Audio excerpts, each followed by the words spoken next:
আসসালামু আলাইকুম এভরিওয়ান, সবাই কেমন আছেন? আশা করি সবাই ভালো আছেন। আলহামদুলিল্লাহ, আমি অনেক ভালো আছি।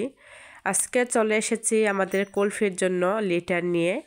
লিটার কিভাবে তার জন্য সেটিং করছি সেটাই আপনাদের সাথে শেয়ার করব। লিটার কিন্তু বিভিন্ন ফ্লেভারের হয়ে থাকে। আমরা এখানে লেমন ফ্লেভারের লিটারটা নিয়েছি, আপনারা চাইলে যে কোনো ফ্লেভারটা নিতে পারেন। ক্যাট লিটার বিড়ালের জন্য কিন্তু অনেক প্রয়োজনীয় একটা জিনিস।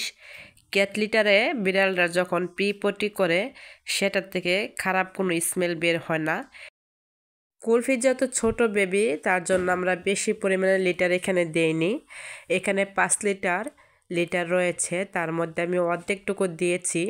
সেটা এখন তার জন্য সেটিং করেছি। কুলফি কিন্তু এখানে এসে সেটা গ্রান শুনতেছে। আমি কিন্তু ওকে পা দিয়ে আশ্রে শেখানোর চেষ্টা করছি, দেখতেই পাচ্ছেন। লিটার বক্সটি এখন ওয়াশরুমে রেখে দিচ্ছি। আমাদের বিড়াল ছানাটিকে আমি কিভাবে ওয়াশরুমে গিয়ে পটি করতে হয় সেটা তাকে শিখিয়ে দেব। এই যে আমরা কিন্তু কুলফিকে ট্রেনিং দিয়ে দিচ্ছি। কুলফি কিন্তু সবসময় এখানে এসে ওয়াশরুমে এসে পটি করে। তাকে বক্স দিয়েছি, এই যে সে লিটারে সবসময় পটি করবে।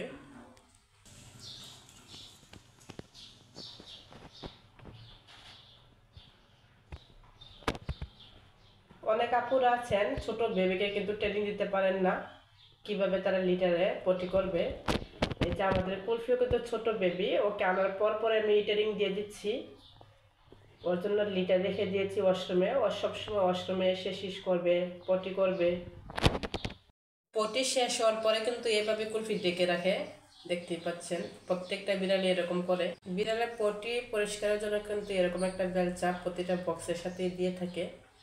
আর ওরা যখন এই লিটারের মধ্যে পটি করবে, এটা কিন্তু একদম চমকের মতো, যেখানে পটি করবে সে জায়গায় জমাট বেঁধে থাকবে। অল্প একটু জায়গায় বেশি লিটারও অপচয় হয় না।